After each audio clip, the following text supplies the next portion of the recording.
दोस्तों नमस्कार, मैं शिवम कुर्मी। आज हम देखेंगे कक्षा 10वीं जी हाँ परीक्षा अध्ययन 2024 की परीक्षा अध्ययन, जिसमें कि आज हम बात करेंगे सेट 1 जी हाँ फर्स्ट सेट की विथ एमसीक्यू।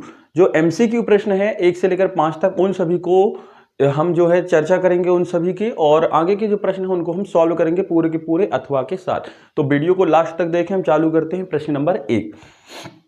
देखो दोस्तों, प्रश्न नंबर 1 जो है, प्रश्न नंबर 1 लिखा है सही विकल्प चुनिए। सही विकल्प चुनिए में पहला जो प्रश्न है वो है 96 और 404 का एचसीएफ क्या होगा। तो देखिए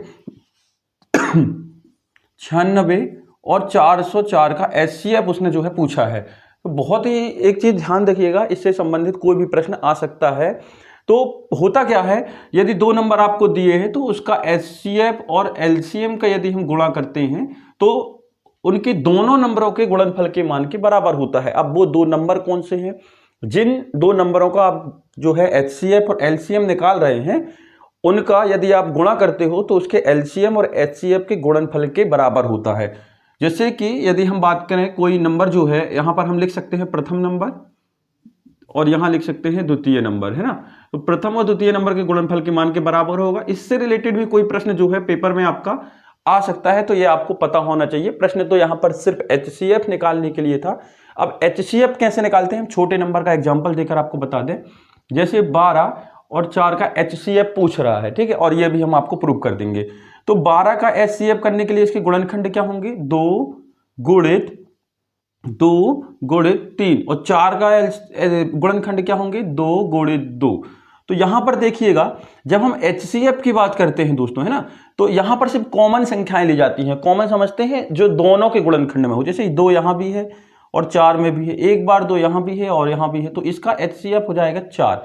लेकिन यदि हम एलसीएम की बात करें तो सभी नंबरों को ले लिया जाएगा, लेकिन एक नंबर जितनी बार है उतनी बार लेना है। जैसे 2 बार है तो 2 गुणित 2 गुणित 3, तो इसका एचसीएफ हो जाएगा 2 दूनी 4, 4 तेरी 12। ये एलसीएम हो गया 12। ठीक, तो इस तरीके से आपको निकालना है। अब हम इसको प्रूव कर दें तो देखो एचसीएफ और एलसीएम, एचसीएफ कितना आया 4, ठीक, एलसीएम कितना आया 12।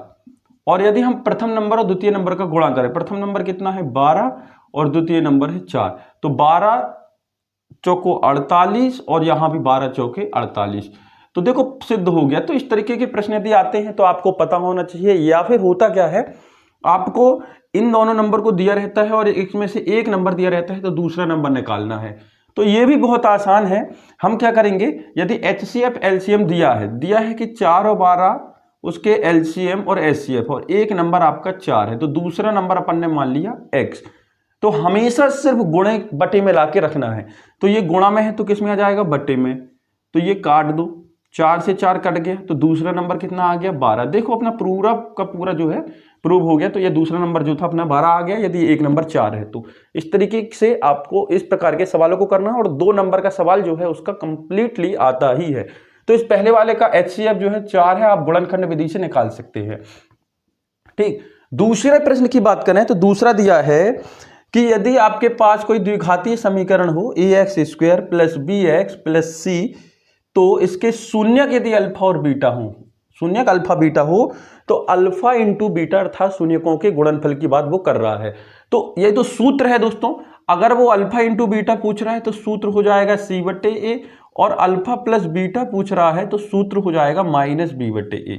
हाँ, एक चीज और यहां पर डिफरेंस है थोड़ी सी, कभी भी यदि पूछता है इस समीकरण को बदल सकता है, वो इस द्विघाती बहुपद को वो बदल सकता है। फॉर एग्जाम्पल यदि उसने लिखा कि 4x² minus bx plus c यदि कोई बहुपद है, तो अल्फा प्लस बीटा बताइए, तो आपको alpha plus beta minus c/a नहीं लिखना, alpha plus beta minus b/a नहीं लिखना है। क्या करना है, b की वैल्यू। तो देखो ये b जो है पहले से ही किसमें है, माइनस में, तो ये प्लस का हो जाएगा, और a की वैल्यू है 4, तो b/4।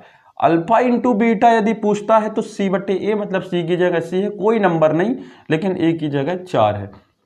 क्लियर है, इस तरीके से आपको जो है करना है। तो कंफ्यूज नहीं होइएगा, प्रश्न तो ये है, और उसका हल जो है अल्फा इंटू बीटे का c/a और अल्फा प्लस बीटे का माइनस b/a है। लेकिन यदि आपको बहुपद चेंज होके आता है तो आपको उस आधार पर a b और c का मान रखना है, ना कि सिंपल सूत्र लिखना है। ठीक है, तीसरे क्वेश्चन की बात करें दोस्तों, हम तीसरे की बात कर रहे हैं, ठीक। तो तीसरा कह रहा है कि यदि दो बहुपद है a1x plus b1y plus c1 बराबर 0 और दूसरा है a2x plus b2y plus c2 is equal to 0, तो अद्वितीय हल होने की शर्त क्या है? ये तीनों शर्त बहुत अच्छे से ध्यान दीजिएगा। इसमें सिर्फ अद्वितीय पूछा है। कौन सा पूछा है? अद्वितीय हल का। लेकिन हम तीनों देखेंगे, ठीक। यहां पर बिल्कुल भी कंफ्यूज नहीं होइएगा। जहां भी अगर आपको समझ में नहीं आता है तो आप बता सकते हैं। तो उसने अगर अद्वितीय का पूछा है तो देखो अद्वितीय का क्या होता है। अद्वितीय का होता है दोस्तों कि यदि a1 बट्टे a2 बराबर ना हो b1 बट्टे b2 के, तो अद्वितीय हल है। अच्छा, इसमें एक और क्रॉस पूछ सकता है कि प्रतिच्छेदी रेखा का हल क्या होगा। तो प्रतिच्छेदी रेखा भी अद्वितीय हल पर भी होती है। यदि ये भी पूछ सकता है कि a1 बट्टे a2 यदि b1 बट्टे b2 के बराबर ना हो तो वो कैसा हल रखेगा, तो वो दोस्तों संगत हल रखेगा। तो देखो इस तरीके से 3 प्रश्न जो हैं इससे कंप्लीट हो सकते हैं। क्लियर? अच्छा, हम इसको यहीं लेकर चले तो 2 और कंडीशन होती हैं। वो 2 कौन सी कंडीशन है? वो 2 कंडीशन है दोस्तों, एक है कोई हल नहीं की, कोई हल नहीं। तो कोई हल नहीं की कंडीशन में क्या होता है, a1 बट्टे a2 बराबर तो होता है b1 बट्टे b2 के, लेकिन b1 बट्टे b2 बराबर नहीं होता है c1 बट्टे c2 के। एक और कंडीशन है, 3 कंडीशन है दोस्तों अनेक हल की। कौन सी? अनेक हल।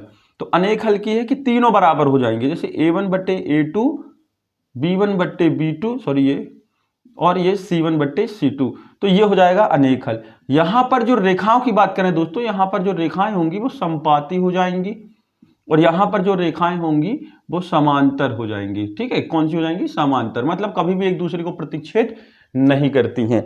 तो ये प्रश्न नंबर 3 की बात कर रहे थे। अब हम बात करें दोस्तों प्रश्न नंबर 4 की, है ना, प्रश्न नंबर 4 की। तो प्रश्न नंबर 4 इसी का है। कह रहा है कि वर्ग समीकरण का मूल 2 है। किस वर्ग समीकरण का मूल 2 है? कह रहा है कि एक मूल है मान लो अल्फा, और इसका मान जो है किस बहुपद के लिए है। बहुत सारे बहुपद दिए हैं तो ये आपको निकालना पड़ता है। तो कैसे निकालते हैं देखते हैं। सभी को हल करके आपको नहीं देखना है, 2 को देखना है ना। अपन को देखना चाहिए है कि 2 किसका जो हल है वो 2 है। तो देखते हैं दोस्तों, जैसे हम यहां पर देखो पहले वाले को करने की कोशिश करते हैं। तो x square minus 4x plus 5 बराबर 0। क्लियर है? हम पहले वाले को हल कर रहे हैं। आपको सबको देखना पड़ेगा भाई, थोड़ा सा तो देखना पड़ेगा। यहां पर आपको गुणनखंड विधि भी कंप्लीट हो जाएगी। ऐसे देखो, हम इसके गुणांक के साथ अचर का गुणा करते हैं, लास्ट वाले का। तो ऐसी 2 संख्याएं चाहिए जिनका गुणा करने पर 5 आए।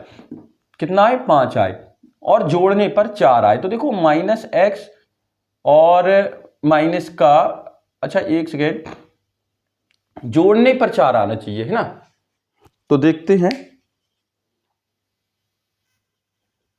देखिए, तो माइनस का x प्लस का 5x, तो 5 एकम 5 और 5 में से 4 जाएगा तो 4। अच्छा एक चीज, बड़ी संख्या पर माइनस आएगा, ये प्लस का 5 बराबर 0। इन दोनों संख्याओं से x बाहर निकाल दो तो x प्लस 1 बचा। इन दोनों से माइनस का 5 बाहर निकाला तो x प्लस 1 बचा, 0। ठीक, गलती हो रही है कहीं यहां पर। तो इस तरीके से यहां पर आप देखेंगे कि यहां पर 1 है और यहां 5 है। आपको पूरा करने की जरूरत नहीं है क्योंकि यहां हल नहीं चाहिए, उसको चाहिए 2। तो 2 किसके में आएगा ये हमें देखना है। ठीक है, कि 2 किसके में आएगा। तो देखिए, जैसे कि हम बात करें फिर से तीसरे समीकरण की हम बात कर लें कि 2x square minus 7x plus 6 बराबर 0। तो 6 दूनी 12, ऐसे 2 नंबर जिनका गुणा करने पर 12 आए और जोड़ने या घटाने पर 7 आए। तो कौन सी 2 संख्याएं हैं जिनका गुणा करने पर जो है 12 आएगा और जोड़ने घटाने पर 7? तो माइनस का 4x माइनस का 3x, 4 3 12 और 4 में से 3 गए जो है, 4 और 3 7, प्लस का 6 बराबर 0। इन दोनों से हमने 2x बाहर लिया तो यहां बचा x माइनस 2, और यहां पर हमने माइनस का 3 कॉमन लिया तो x माइनस 2। तो यहां पर देखो ये माइनस 2 जब ट्रांसफर होके राइट हैंड में जाएगा तो प्लस का 2 हो जाएगा। मतलब हम कह सकते हैं कि ये वाला जो समीकरण है इसका एक शून्यक जो है 2 होगा। इसका एक जो शून्यक होगा वो 2 होगा, तो इसका आंसर सी वाला होगा। तो ऐसा जरूरी नहीं है कि आप एक वस्तुनिष्ठ पढ़ रहे हैं तो आप याद करके जाएंगे और आपके वस्तुनिष्ठ कंप्लीट हो जाएंगे। आपको सॉल्व करना पड़ेगा और उसके लिए आपके पास जो है स्पीड होनी चाहिए बाकायदा। ठीक है, अगला प्रश्न है दोस्तों इसी का 5वां। इसी का 5वां प्रश्न है। देखो जितने भी उससे रिलेटेड क्वेश्चन बन सकते हैं हम सभी डिस्कस कर लेंगे। सीधा सीधा हम ऑब्जेक्टिव को सॉल्व नहीं करेंगे कि हमने वही ऑब्जेक्टिव सॉल्व कर लिया हो गया। वो तो एक नमूना है कि आप उस तरीके का प्रश्न जो है आ सकता है। तो 5वें की बात करें, 5वां दिया है एक AP -3 -1/2 2 एंड सो ऑन। तो कह रहा है 11वां पद क्या होगा, है ना। 11वां पद क्या होगा, अब इतना टाइम तो है नहीं अपने पास। तो 11वां पद निकालने के लिए हम क्या करते हैं, हम सूत्र बता दें A + 10D, मतलब A के साथ एक ज्यादा करके D का गुणा करते हैं। 11वां पद अगर आपको पूछा है तो A + 10D, 12वां पद पूछा करते हैं तो हम बोलेंगे A + 11D। ठीक है, ठीक। अब ये सूत्र कहां से बना, देखो सूत्र होता है A + n - 1 × D। A + 11वां पद पूछा है तो 11 - 1 × D, तो A + 10D आ गया। तो इस तरीके से हम जो है एक कम करके D का गुणा कर देते हैं। अब A की वैल्यू कितनी है, -3 + 10। अब D कैसे निकालते हैं, पिछले पद से अगले पद को, अगले पद से पिछले पद को घटा के। तो हम घटा दें तो -1/2 -3/1, या इसके बट्टे में कुछ नहीं है तो अपन ने क्या ले लिया दोस्तों, 1। एलसीएम आया 2 तो ये हो गया -1, ठीक। और ये हो गया आपका 3 दूनी 6, तो ये हो गया 5/2, 5/2, तो 2 पंचे 10, तो -3 5 25, और 25 में से 3 गए तो बचा दोस्तों 22। कितना बचा, 22। तो ये रहा आपका आंसर 5वें का, क्या रहा आंसर, 22वां पद। अच्छा, एक बहुत ही अच्छा प्रश्न है, इसका जो लास्ट MCQ है वो देखिएगा, बहुत अच्छा प्रश्न है, देखने लायक है, सोचने लायक है, और है कुछ नहीं है, बहुत ही इजी और साधारण सा प्रश्न है। ठीक है, देखते हैं, देखिए है क्या कह रहा है। इसका 5वां प्रश्न है, 6वां प्रश्न है दोस्तों, 6वां प्रश्न। यदि 2 ठोस समान आधार और त्रिज्या के अर्धगोले, अर्धगोले मतलब इस तरीके से, एक आधा गोला ये है और आधा गोला एक ये है, ठीक है, समान आधार और त्रिज्या एक सी है, मतलब इसकी त्रिज्या और इनका जो आधार है वो एक सा है।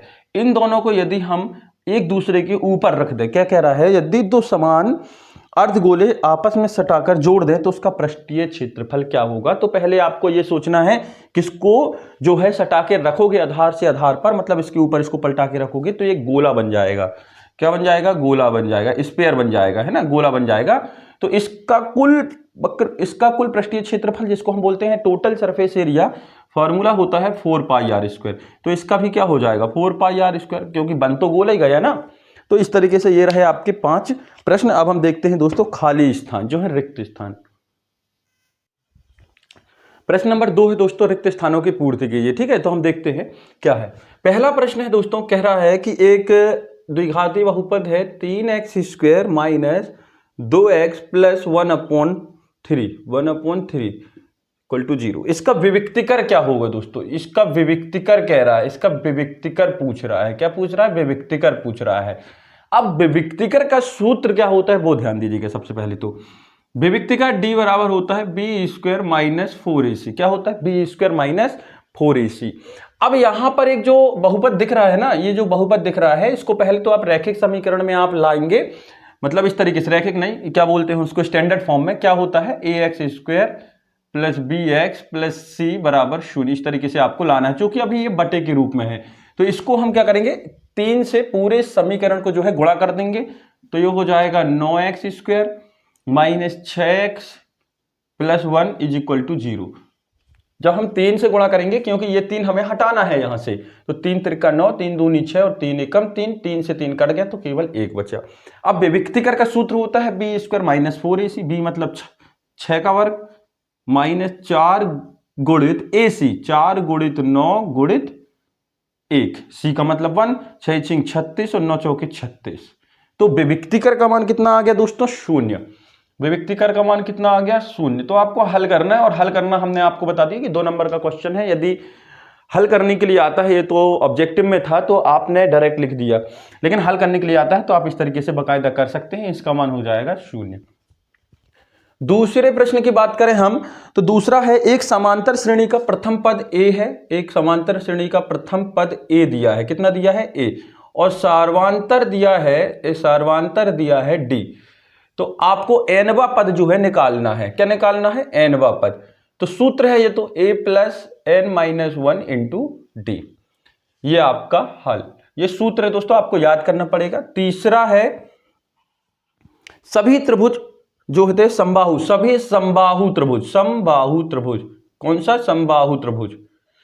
समबाहु त्रिभुज समरूप होते हैं। कैसे होते हैं? समरूप होते हैं। अच्छा एक चीज और, समबाहु त्रिभुज एक ऐसा त्रिभुज होता है दोस्तों समबाहु त्रिभुज एक ऐसा त्रिभुज होता है जिसके तीनों कोण बराबर होते हैं। मतलब ये 60, 60 और 60 और तीनों भुजाएं बराबर होती हैं। तो अब यदि आप कोई भी बड़ा त्रिभुज बनाएं या कोई भी छोटा त्रिभुज बनाएं, समबाहु त्रिभुज, तो उसके कोण जो है वो तो 60 के ही होंगे, ये कन्फर्म है। और समरूपता सिद्ध करने के लिए आपको यदि दो कोण बराबर हो जाते हैं तो उसकी समरूपता जो है प्रूव हो जाती है। तो पहले से देखो यहां पर जो समरूप त्रिभुज दिख रहा है ये तीनों 60 के हैं, ये भी तीनों 60 का है, ये भी तीनों 60 के हैं। यदि समरूप समबाहु त्रिभुज शब्द लग गया मतलब से ऐसा त्रिभुज जिसमें तीनों कोण जो है 60-60 के हैं और तीनों भुजाएं बराबर हैं, मतलब आकार एक सा होना चाहिए, है ना, ऐसा कुछ नहीं है, आकार एक सा होना चाहिए तो समरूप होते हैं। और समरूप का चिन्ह इस तरीके का होता है, सर्वांग समता अलग होती है। चौथे प्रश्न की बात करें तो लिखा है एक वृत्त की दो समांतर स्पर्श रेखाएं बराबर होती हैं। दो समांतर स्पर्श रेखाएं, दो समांतर स्पर्श रेखाएं बराबर होती है, स्पर्श रेखाएं। अब वो कैसे होता क्या है दोस्तों, देखिए कि हम बता दें आपको कि ये कोई वृत्त है, ठीक है। अगर यहां से टच होकर कोई एक रेखा जाती है, ये स्पर्श रेखा कहलाती है। यहां से यदि कोई टच होकर एक रेखा जाती है स्पर्श रेखा, और यहां से कोई टच होकर स्पर्श रेखा जाती है तो ये भी स्पर्श रेखा। तो सिर्फ दो ही रेखाएं ऐसी खींची जा सकती हैं जो वृत्त स्पर्श करके जाएं और आपस में एक दूसरे के समांतर हो, क्योंकि यदि आप उनमें थोड़ा भी फेरबदल करते हैं, इस तरीके से खींचते हैं, तो वो समांतर नहीं होंगे, कहीं ना कहीं जाकर वो एक दूसरे को प्रतिच्छेद जरूर करेंगे। तो वृत्त में दो स्पर्श रेखाएं ऐसी होती हैं जो एक दूसरे के समांतर होती हैं, ठीक है। पांचवा है कि थीटा कोण वाले त्रिज्याखंड का क्षेत्रफल, त्रिज्याखंड का क्षेत्रफल पाई आर स्क्वायर थीटा अपॉन 360 होता है। अब त्रिज्याखंड क्या होता है, जैसे हम वृत्त की बात करें, ये वृत्त है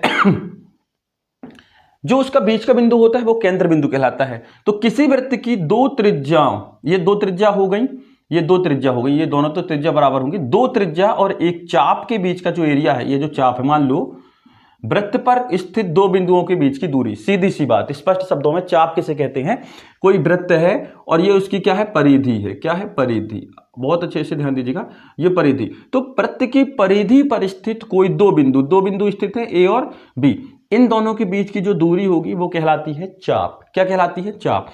तो एक चाप और दो त्रिज्याओं के बीच का ये जो एरिया है ना दोस्तों, ये जो बीच का क्षेत्रफल है, ये कहलाता है त्रिज्याखंड। इसको हम लघु त्रिज्याखंड कहते हैं और इसको छोड़कर जो भी एरिया बनता है उसको हम दीर्घ त्रिज्याखंड के नाम से जानते हैं। और ये जो है उसका कोण है, कितने थीटा पर ये बनाया गया है। तो इसका क्षेत्रफल निकालने का एक सूत्र होता है पाई आर स्क्वायर थीटा बटे 360, जहां पाई का मान 22/7 भी होता है और 3.14 भी होता है। जब तक प्रश्न में स्पेशल बोला ना जाए कि 3.14 रखना है तो आप पाई का मान 22/7 ही रखेंगे। छठवां प्रश्न है किसी घटना की सभी संभव प्रायिकताओं का योग जो होता है वो एक होता है। अब संभव प्रायिकताओं का योग, संभव मतलब होता है जो घटना घटित हो सकती है। अच्छा, जैसे अगर हम बोले कि रात में सूर्य निकलने की प्रायिकता कितनी होगी, तो ये पॉसिबल ही नहीं है, आप निकाल ही नहीं सकते, असंभव चीज बोल रहे हैं हम कि पॉसिबल ही नहीं है कि रात में सूर्य निकले, तो इसकी प्रायिकता 0 होगी। तो जो भी असंभव प्रायिकता है, असंभव का मतलब है जो कभी घटित ही नहीं हो सकती हैं, आप कितना भी कोशिश कर ले कभी वो घटित नहीं हो सकती हैं। हम जैसी बात करें गणित में कि 2 और 3 के बीच में, 2 और 3 के बीच में एक पूर्ण संख्या है, 2 और 3 के बीच में एक पूर्ण संख्या है, तो ये पॉसिबल नहीं है क्योंकि 2 और 3 के बीच में एक भी पूर्ण संख्या नहीं होती है। हाँ, परिमेय संख्या हो सकती है अनंत, कौन सी संख्या, परिमेय संख्या, लेकिन पूर्ण संख्या नहीं हो सकती है। तो ये असंभव वाली बात है। तो अगर बोलता है कि 2 और 3 के बीच में 3 परिमेय संख्या होने, 3 पूर्ण संख्या होने की प्रायिकता क्या होगी, तो ये बिल्कुल इम्पॉसिबल चीज है, असंभव घटना है, कभी नहीं घटित हो सकती है। तो इसकी प्रायिकता हमेशा 0 होती है। जो घटना कभी नहीं घटित हो सकती है, जो घटना कभी नहीं हो सकती है, वो हमेशा 0 होगी, और जो घटना हो सकती है, जो घटना घट सकती है, उसकी प्रायिकता हमेशा 1 होगी। अच्छा, एक ही घटना के बहुत सारे पहलू होते हैं, यदि आप उन सभी पहलू को जोड़ोगे तो मान हमेशा 1 आएगा। यदि आपकी कोई प्रायिकता है P और तो इस P का मान 0 से बड़ा और 1 से छोटा होता है। कहने का मतलब यह है कि P 0 और 1 के बीच होती है, प्रायिकता जो होती है 0 और 1 के बीच में होती है कभी भी। अच्छा, 1 से छोटा मतलब समझ सकते हो, 0 और 1 के बीच में, 0 से पहले जाएगा तो नेगेटिव नहीं हो सकती, प्रायिकता कभी भी नेगेटिव नहीं होती है, और प्रायिकता का मान 1 से ज्यादा नहीं होता, मतलब आपको कहीं 1.2, 1.3 या 3/4 इस तरीके से लिखा नहीं मिलेगा। इस चीज का विशेष ध्यान रखिएगा। तो यह रहा प्रायिकता से संबंधित कुछ प्रश्न। आगे बात करते हैं सत्य असत्य की दोस्तों। किसकी? सत्य असत्य की। प्रश्न नंबर 3 है दोस्तों, सही विकल्प चुनिए। जी हाँ, सही विकल्प, सत्य असत्य, सॉरी। प्रश्न नंबर 3 है सत्य असत्य। तो सत्य असत्य में हम देखते हैं, सत्य असत्य की बात कर रहे हैं। प्रश्न नंबर 3 सत्य असत्य, इसके लिए भी आपको कथन याद होनी चाहिए, ठीक है। पहले की बात कर रहे हैं। पहला कह रहा है प्रत्येक पूर्णांक प्राकृतिक संख्या होती है। कह रहा है कि प्रत्येक पूर्णांक संख्या जो होती है प्राकृतिक संख्या होती है। तो देखो क्या है उसका, जो प्राकृत संख्या होती है दोस्तों 1 से चालू होती है इस तरीके से और अनंत तक जाती है, ठीक है। इसके बाद यदि हम इसमें 0 शामिल कर दें तो वो पूर्ण संख्या बन जाती है। कौन सी संख्या बन जाती है? पूर्ण संख्या बन जाती है और अनंत तक जाती है। लेकिन इसी पूर्ण संख्या के इस तरफ यदि हम माइनस वाली संख्या भी जोड़ दें, जैसे कि 0 के पहले से -1, -2, -3, और ये भी माइनस अनंत तक जाएगी, और ये तो जा ही रही है 1, 2, 3 एंड इंफिनिटी तक। क्लियर? तो ये पूर्णांक संख्याएं कहलाती हैं। देखो, प्राकृत संख्या 1 से चालू होती है, और दूसरा क्या है कि 0 यदि हम शामिल कर दे प्राकृत संख्या में तो पूर्ण संख्या बन जाती हैं, और प्लस वाली संख्या और माइनस वाली संख्या जो होती हैं वो पूर्णांक संख्याएं होती हैं। और आपका प्रश्न जो है कह रहा है प्रत्येक पूर्णांक, प्रत्येक का मतलब समझते हैं भाई, ऐसा नहीं कह सकते हैं। प्रत्येक पूर्णांक का मतलब होता है जितनी भी ये पूर्णांक संख्या हैं ये सभी प्राकृत संख्या होंगे। क्या होंगे? आप अच्छे से देखिए भाई, प्राकृत संख्या सिर्फ प्लस वाली संख्याएं होती हैं, और पूर्णांक संख्याओं में माइनस वाली संख्या भी शामिल होती है। तो हम कह सकते हैं कि प्रत्येक पूर्णांक संख्याएं जो होती हैं वो प्राकृत संख्या नहीं हो सकती हैं। अतः ये कथन जो है असत्य है। कैसा है? असत्य है। दूसरे की बात करें तो समकोण त्रिभुज में कर्ण जो होता है सबसे बड़ी भुजा होती है। बिल्कुल सत्य है, बिल्कुल 100%। आपने पाइथागोरस प्रमेय पढ़ा है कि एक ऐसा त्रिभुज जिसमें एक कोण 90 अंश का होता है वो समकोण त्रिभुज होता है, और समकोण के सामने वाली भुजा कर्ण कहलाती है, और कर्ण का मान जो होता है सबसे बड़ा होता है इन दोनों भुजाओं की कंपैरिजन में। तीसरे की बात करें हम दोस्तों, तीसरे की बात करें तो तीसरा क्या कह रहा है वो अच्छे से ध्यान दीजिएगा। क्षैतिज तल से ऊपर की ओर देखने पर दृष्टि रेखा क्षैतिज के साथ अवनमन कोण बनाती है। यदि कोई व्यक्ति यहां खड़ा है ना, अध्याय नंबर 9, यदि कोई व्यक्ति यहां खड़ा है और यहां से ये जो है क्षैतिज रेखा है, यदि क्षैतिज रेखा से ऊपर की ओर देखता है किसी वस्तु को, तो इस क्षैतिज रेखा और दृष्टि रेखा के बीच जो कोण होगा वो उन्नयन कोण होगा। कभी भी यदि व्यक्ति ऊपर की ओर देखता है तो उन्नयन, कभी भी यदि हम इस तरीके से खड़े हुए हैं और अपने से ऊपर स्थित वस्तु को देखना पड़े तो हम अपना सिर ऊपर करेंगे तो ये जो कोण बनेगा उन्नयन होगा, लेकिन यदि नीचे की ओर देखेगा तो कोण अवनमन बनेगा। ये तभी बनता है दोस्तों जब हम किसी बिल्डिंग पर खड़े हों और नीचे से कोई वस्तु हो तो उसको हम देखने के लिए अपना सिर जो नीचे की ओर करते हैं, आंखों को जो नीचे की ओर झुकाते हैं, तो वो अवनमन कोण बनाता है। लेकिन एनी कंडीशन कभी भी यदि हम अपने से ऊपर स्थित वस्तु को देखते हैं तो वो उन्नयन कोण बनता है। और प्रश्न क्या है अपना कि क्षैतिज तल से ऊपर की ओर देखने पर बनने वाला कोण अवनमन होता है, तो बिल्कुल भी जो है गलत है। तो हम नहीं कह सकते हैं कि अवनमन होगा, क्योंकि ऊपर की ओर देखने पर कौन सा बनता है? उन्नयन बनता है। हमेशा ऊपर की ओर देखने पर उन्नयन और नीचे की ओर देखने पर अवनमन बनता है। चौथे की बात करें, चौथा क्या है? किसी बाह्य बिंदु से वृत्त पर खींची गई स्पर्श रेखाएं बराबर होती हैं। बिल्कुल होती हैं भाई, ये कोई वृत्त है और ये बाह्य बिंदु से यदि अपन दो स्पर्श रेखाएं खींचे तो इन दोनों की जो लंबाइयां होंगी वो बराबर होती हैं। ये प्रमेय जो है आपने सिद्ध भी किया है। यह कोई बिंदु है P, ये कोई स्पर्श बिंदु है Q और ये R, तो PQ = PR आपने सिद्ध भी किया है वृत्त वाले चैप्टर पर। तो बिल्कुल सत्य है कि वृत्त के बाह्य बिंदु से किसी वृत्त पर खींची गई दो स्पर्श रेखाएं हमेशा बराबर होती हैं। अगला है शंकु का आयतन πr²h है, ये दिया है, जबकि शंकु का आयतन 1/3 πr²h होता है, तो ये भी बिल्कुल असत्य है। सूत्र आपको याद कर लेना है, ठीक है, 9th की बुक में आपको मिल जाएंगे। फिर लिखा है किसी बारंबारता बंटन में संचयी बारंबारता पहले वाले वर्ग की बारंबारताओं का योग होती है। बिल्कुल सही है।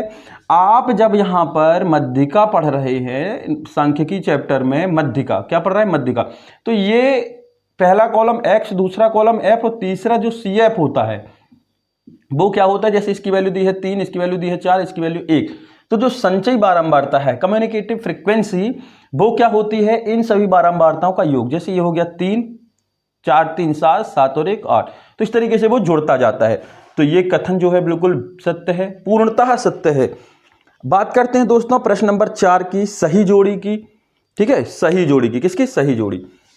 प्रश्न नंबर 4 की सही जोड़ी मिलाइए, सही जोड़ी मिलाइए। तो पहला देखिएगा, लिखा है sine square theta plus cos square theta की वैल्यू कितनी होगी, 1, ये तो सूत्र है पहला। दूसरे दिया है करनी 1 प्लस टेन स्क्वायर थीटा की वैल्यू कितनी होगी, तो ये भी सूत्र है, वो देखिए कैसे। आपने जब ये 3 सूत्र पढ़े 10वीं में, कितने, 3, तो पहला तो ये था, दूसरा था 1 प्लस टेन स्क्वायर थीटा बराबर sec square theta, 1 plus tan square theta बराबर सेक स्क्वायर थीटा, और जैसे ही ये स्क्वायर यहां आया तो यहां पर रूट लग गया, तो कितना हो गया 1 प्लस टेन स्क्वायर थीटा, यहां का स्क्वायर रूट क्या आया था, तो ये सिंगल बचा सेक थीटा, कितना बचा, सेक थीटा, तो इसकी वैल्यू कितनी हो जाएगी दोस्तों, सेक थीटा। ठीक है, तीसरा है 1 minus cos square theta, 1 minus cos square theta, इसी सूत्र से हम बताते हैं, हमें चाहिए 1 माइनस कॉस स्क्वायर थीटा, तो ये कॉस स्क्वायर थीटा उठ के सामने जाएगा, देखो, तो ये हो जाएगा साइन स्क्वायर थीटा बराबर 1 माइनस कॉस स्क्वायर थीटा। अब रूट लगा है, मतलब साइन का स्क्वायर जो है वो सामने उठ के जाएगा, तो रूट बन जाएगा 1 माइनस कॉस स्क्वायर थीटा, तो यहां केवल क्या रहेगा, साइन थीटा, तो इसका आंसर कितना हो जाएगा, साइन थीटा। चौथे की बात करें, कह रहा है कि बिंदु 0y, बिंदु 0y की कोटि क्या होगी, तो कोटि होगी y, और फिर दिया है ला इसके बाद का x0 का भुज क्या होगा, x। दोस्तों कभी भी यदि भुज और कोटि की बात करें तो x निर्देशांक जो होता है वो भुज होता है और y निर्देशांक कोटि होती है। जैसे यदि हम बात करें 4 और 3 की, यदि कहता है भुज कौन सा होगा, तो x निर्देशांक हमेशा पहला वाला बिंदु होता है और y निर्देशांक हमेशा दूसरा वाला बिंदु होता है। आप आंख बंद करके उसको पहचान सकते हैं कि पहले जो लिखा है वो हमेशा x की वैल्यू है और दूसरे नंबर पर जो लिखा है वो y की वैल्यू है। तो ये हो जाएगा आपका भुज, पहली वैल्यू, x निर्देशांक हमेशा भुज और y निर्देशांक हमेशा कोटि होती है, क्या होती है, कोटि। तो देखो यहां पर कोटि पूछा था, तो y निर्देशांक मतलब y की वैल्यू y दी है और यहां पर x दिया है तो x ही माना जाएगा। छठवा है कि 0 4 एवं 3 शून्य के बीच की दूरी कितनी होगी, तो बीच की दूरी का सूत्र क्या होता है वो भी आपने पढ़ा होगा, x2 माइनस x1 का square plus y2 minus y1 का स्क्वायर, यही पढ़ा है। तो अब यहां पर थोड़ी सी गौर करने वाली बात है, देखो x2 मतलब 3 का स्क्वायर, ये 4 का स्क्वायर, क्योंकि यहां पर 0 है, तो 3 का स्क्वायर हो गया 9, 4 का स्क्वायर हो गया 16, 16 9 हो गया आपका 25, और 25 वर्गमूल होता है 5 का, तो इन दोनों के बीच की दूरी कितनी हो गई, 5। तो ये रहे दोस्तों आपके सही जोड़ी, क्या रही, सही जोड़ी। अब हम देखेंगे दोस्तों अगला प्रश्न, प्रश्न नंबर 6। एक शब्द में उत्तर जो है आपको खुद पढ़ना है, समझना है, और जहां पर भी कोई डाउट हो तो आप कमेंट बॉक्स में पूछ सकते हैं। अब हम प्रश्न सॉल्व करेंगे 2-2 नंबर वाले, ठीक है, चलते हैं आगे। अगला प्रश्न है दोस्तों प्रश्न नंबर 4, ठीक है, जो एक शब्द में उत्तर है वो आपको करना है। प्रश्न नंबर 6 से बात करते हैं, प्रश्न नंबर 6, क्वेश्चन नंबर 6 कह रहा है 140 को अभाज्य गुणनखंडों के रूप में लिखिए। बहुत अच्छे से ध्यान दीजिएगा, 2 नंबर का प्रश्न है। 140 को अभाज्य गुणनखंडों के रूप में लिखिए। तो अभाज्य गुणनखंड मतलब आपको जो है एलसीएम लेकर निकालना है। कैसे निकालना है देखते हैं। 140 लिखा है, 140, ठीक है, 140 2 से करते हैं, 2 7 14, 2 0 0, फिर 2 से करते हैं, 2 3 6, 2 5 10, फिर 5 से करते हैं, 5 7 35, और फिर गया 7 से, तो 7 एकम 7। तो ये जो है ना वो आपके अभाज्य गुणनखंड होगा। तो आप ऐसा लिख सकते हैं 140 बराबर 2 गुणित 2 गुणित 5 गुणित 7, ये आपका आंसर। इसी के अथवा की बात करते हैं ना, पूरे प्रश्न जो है हम यहां पर से अटेम्प्ट कर लेंगे। सातवां इसी का अथवा है 3 क्रमागत धन पूर्णांकों का गुणनफल 6 से विभाज्य। कह रहा है 3 क्रमागत धन पूर्णांक, पूर्णांक कभी बताया था जिसमें प्लस माइनस होता है, लेकिन कौन सी लेनी है, धन वाली। अच्छा, 6 से विभाज्यता का नियम क्या है, पहले तो आपको विभाज्यता का नियम बता दें। ऐसी कोई भी संख्या जो 2 से और 3 से विभाज्य हो जाए, किससे? 3 से विभाज्य हो जाए, 2 से और 3 से विभाज्य हो जाती है तो वो 6 से विभाज्य मानी जाती है। किससे? 6 से विभाज्य मानी जाती है। यदि कोई भी संख्या 2 और 3 से विभाज्य हो जाती है तो वो 6 से विभाज्य मानी जाती है। किससे? 6 से। जैसे हम बात करें 12 की, और 12 को हम क्या लिख सकते हैं दोस्तों? 3 गुणित 4। देखो ये 2 गुणित 3, 3 से विभाज्य हो गया और 2 से विभाज्य हो गया, मतलब ये पूरी 6 से विभाज्य है। हम ऐसा लिख सकते हैं कि 6 दूनी 12। लेकिन ऐसी कोई संख्या जो हमें पता ही नहीं है कि वो 6 से विभाज्य होगी नहीं होगी, तो हम उसका गुणनखंड निकाल के 2 और 3 से विभाज्यता सिद्ध कर देते हैं, तो वो 6 से विभाज्यता मानी जाएगी। मतलब 2 और 3 से यदि वो पर्टिकुलर डिवाइड हो जाती है तो हम कह सकते हैं कि वो 6 से भी डिवाइड हो जाएगी। तो 3 क्रमागत के लिए हम बोल सकते हैं कि कथन सत्य है। कथन जो है पूर्णतः सत्य है, कथन सत्य है। इसमें एक संख्या 2 से और एक संख्या 3 से विभाज्य होती है। किससे विभाज्य होती है? 3 से विभाज्य होती है दोस्तों, 3 से विभाज्य होती है, 3 से विभाज्य होती है। अतः वह संख्या 6 से विभाज्य हो जाएगी, 6 से विभाज्य हो जाएगी, 6 से विभाज्य हो जाएगी। अब कैसे? एग्जाम्पल हम आपको बताते हैं, यहीं पर देखिए। जैसे यदि हमने कोई क्रमागत का मतलब होता है एक के बाद एक, जैसे 2 लेते हैं तो 2 3 4, यदि 10 लेते हैं तो 10 11 12, यदि हम 14 लेते हैं तो 14 15 और 16, 3 संख्याएं आपको लेनी है। तो हमने मान लो 3 संख्या ले ली, 2 3 और 4। कह रहा 3 संख्याओं, क्रमागत 3 संख्याओं का गुणनफल 6 से विभाज्य होगा। कब होगा? जब 2 और 3 से विभाज्य हो जाए। देखो 2 से विभाज्य हो गया, 3 से विभाज्य, पूरा पूरा कट गया, मतलब कितना बचा? 4। तो हम कह सकते हैं कोई भी यदि आप 3 क्रमागत संख्या ले लो, 2 3 4 नहीं, कुछ भी ले लो। जैसे हम बात करें 12 ले लिया हमने, 13 ले लिया हमने और 14 ले लिया, तो देखो 2 से विभाज्य हो जाएगी और 3 से भी। तो देखो 3 से विभाज्य हो गया, 3 चौके 12, 2 से विभाज्य हो गया, 2 दूनी 4, ये पूरा कट गया। मतलब से जो भी गुणा करने पर संख्या आएगी वो भी 6 से विभाज्य हो जाएगी। क्लियर? अच्छा, प्रश्न नंबर हम 7 की बात कर रहे हैं दोस्तों। प्रश्न नंबर 7 की प्रश्न नंबर 7 है 26 और 91 के एचसीएफ और एलसीएम निकालते हैं। तो 26 को हम क्या लिख सकते हैं? 2 गुणित 13 और क्या है? 91। 91 को हम लिख सकते हैं 7 गुणित 13, 13 सत्ते 91 और 13 दूनी 26। तो एचसीएफ क्या होता है दोस्तों? एचसीएफ होता है जो कॉमन होता है, दोनों में 13 कॉमन है। और एलसीएम क्या होता है? इनका गुणा। एचसीएफ बस बोला क्या? एलसीएम भी बोला है ना? तो एलसीएम का गुणा, मतलब से 2 गुणित 7 गुणित 13। अगर कोई भी संख्या 2 बार होती है, कॉमन होती है, तो उसको सिर्फ एक बार गुणा करना है। तो 2 गुणित 7 गुणित 13, तो 7 दूनी 14, 14 गुणित 13। ठीक है, 13 चौके 52 की 2, हाथ की लाई 5, 13 एकम 13, 13 5 18, 182। अच्छे से देख लीजिएगा, गुणा कहीं गलत हो जाता है हमसे। 13 चौके 52 और 13 एकम 13, 13 और 5 18। अब क्या कह रहा है? इसमें कह रहा है कि आप ये भी सिद्ध कीजिए कि दोनों संख्याओं का गुणा करें तो उनके एचसीएफ और एलसीएम के गुणनफल के बराबर हो। वो भी सिद्ध कर ले रहे हैं। तो पहली संख्या है 26 और दूसरी संख्या है 91। और एचसीएफ बात करें हम, एचसीएफ की बात करें तो 13 और ये है 182। तो इनका गुणा करके आप देख लीजिएगा, जो भी आएगा वो बराबर ही आएगा। ठीक, इसी का अथवा है दोस्तों, इसी का अथवा क्या कह रहा है? 12 15 और 21 का एचसीएफ और एलसीएम निकालिए। 12 15 और 21 का गुणनखंड विधि से। तो देखो 12 को हम लिख सकते हैं 2 गुणित 2 गुणित 3, 2 दूनी 4, 4 तिहाई 12। 15 को लिख सकते हो दोस्तों 3 गुणित 5 और 21 को लिख सकते हो 3 गुणित 7। तो एचसीएफ क्या होता है? जो कॉमन हो, मतलब 3 यहां भी है, यहां भी है और यहां भी है, तो एचसीएफ हो गया 3। एलसीएम क्या होता है? जो सबका गुणा, तो 2 गुणित 2 गुणित 3, 2 गुणित 2 गुणित 3, लेकिन 3 हम ले चुके हैं तो 5, फिर 3 ले चुके हैं तो कितना? 7। गुणा करते हैं, 2 दूनी 4, 2 दूनी 4, 4 तिहाई 12, 12 पंचे 60 गुणित 7, 7 सिंह 42 और ये 420। तो आपका एचसीएफ 3 आया और एलसीएम आया 420। ये आपके आंसर है। क्लियर है दोस्तों? अब हम दोस्तों देखते हैं क्वेश्चन नंबर 8। जी हाँ, क्वेश्चन नंबर 8। प्रश्न 8 है दोस्तों, अगला है प्रश्न नंबर 8। प्रश्न 8 है, एक द्विघातीय बहुपद ज्ञात कीजिए जिसके शून्यकों का योग और गुणनफल दिया है। शून्यकों का योगफल और गुणनफल दिया है, तो हम ऐसा लिख सकते हैं, दिया है अल्फा प्लस बीटा और अल्फा इंटू बीटा। ठीक है, अल्फा प्लस बीटा का फार्मूला क्या होता है दोस्तों, बी अपॉन ए, और अल्फा इंटू बीटा का फार्मूला होता है सी अपॉन ए।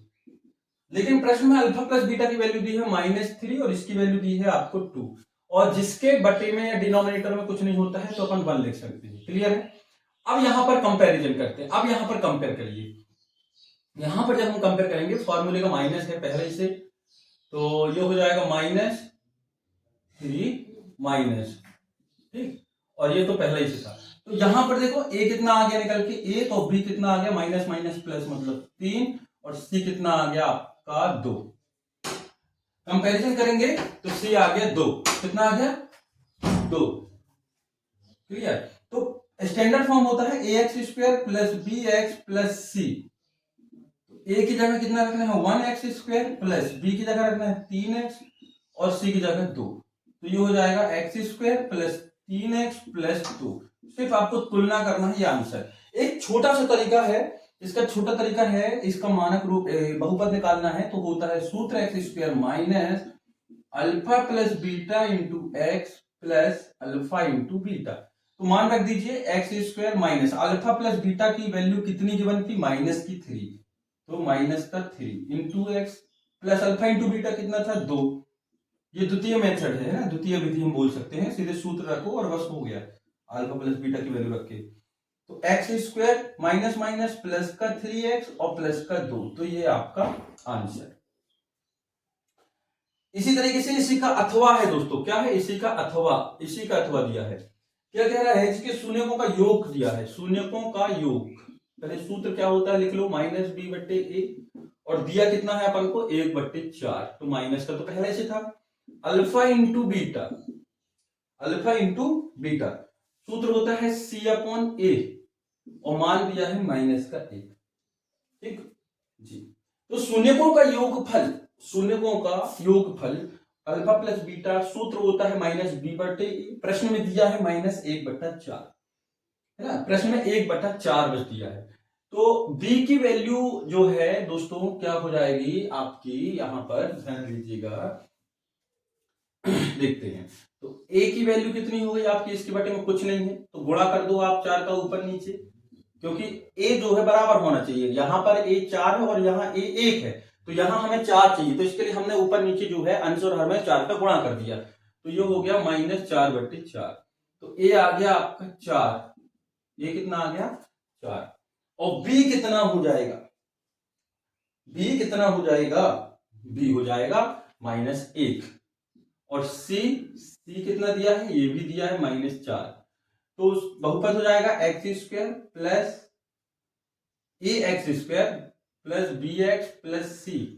तो a की वैल्यू कितनी है 4x², b की वैल्यू है -1 लिखना जरूरी नहीं है, और c की वैल्यू है 4। तो ये आपका आंसर, ये रहा आपका प्रश्न नंबर 8। कौन सा, प्रश्न नंबर 8। देखते हैं हम प्रश्न नंबर 9।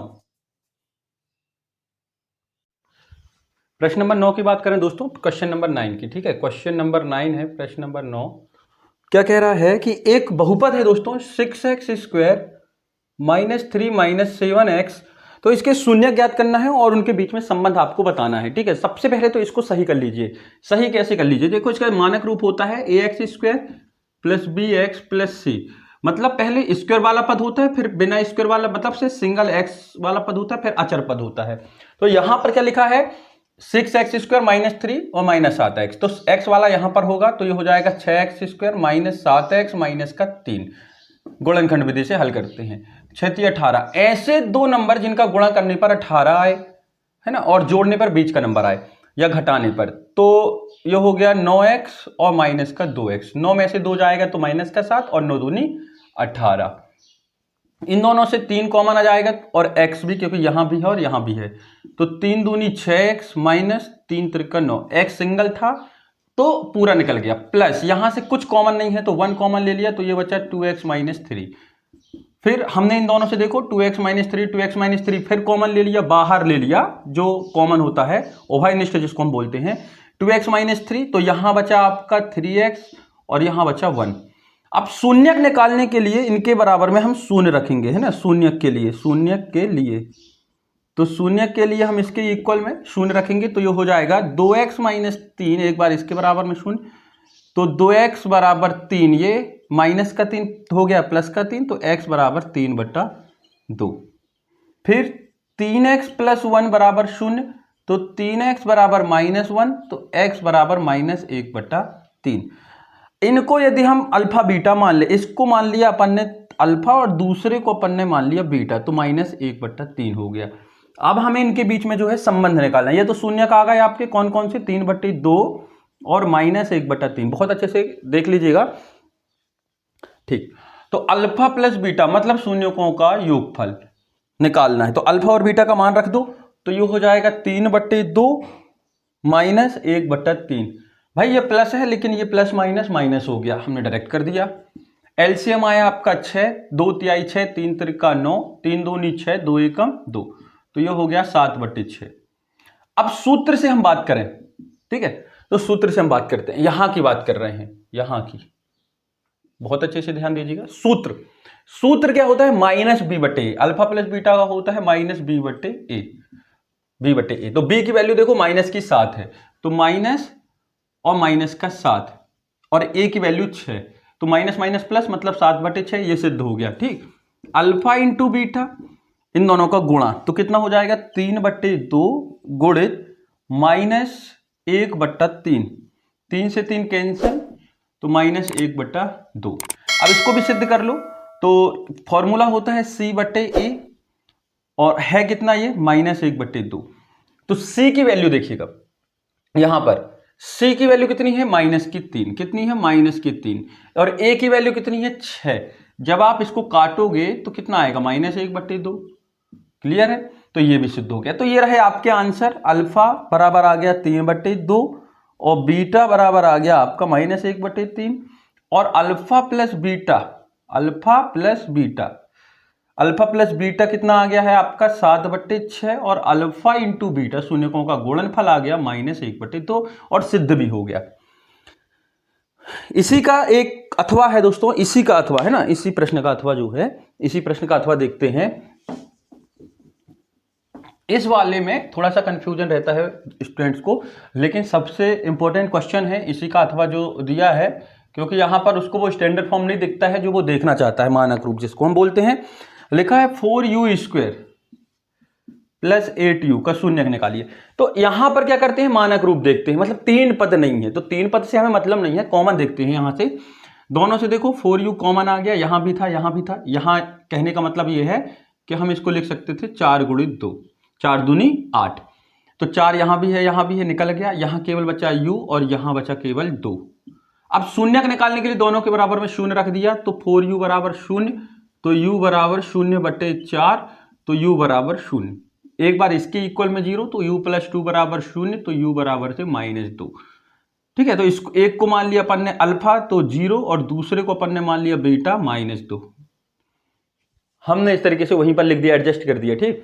अब यहां पर अल्फा प्लस बीटा निकालना है और सिद्ध भी करना है, तो अल्फा प्लस बीटा मतलब इन दोनों का जोड़, तो अल्फा का 0 और ये -2, तो 0 में से 2 गए तो -2, अल्फा इंटू बीटा दोनों का गुणनफल -2 इंटू -2 इंटू 0, तो 0, ये आ गया आपका। अब यहां पर एक चीज बनाना है आपको, देखो हम बता दें आपको, ये हो जाएगा आपका 4u² प्लस 8u, लेकिन जो अचर पद है वो नहीं है, तो आप 0 ले सकते हैं। और c/a, alpha into beta c/a होता है, क्या होता है c/a, तो c की जगह 0, 0/4 बराबर 0, मतलब ये तो सिद्ध हो गया, और इस तरीके से ये भी आपका सिद्ध हो जाएगा। तो आज के लिए इतना ही, बाकी हम देखते हैं अगले वीडियो में।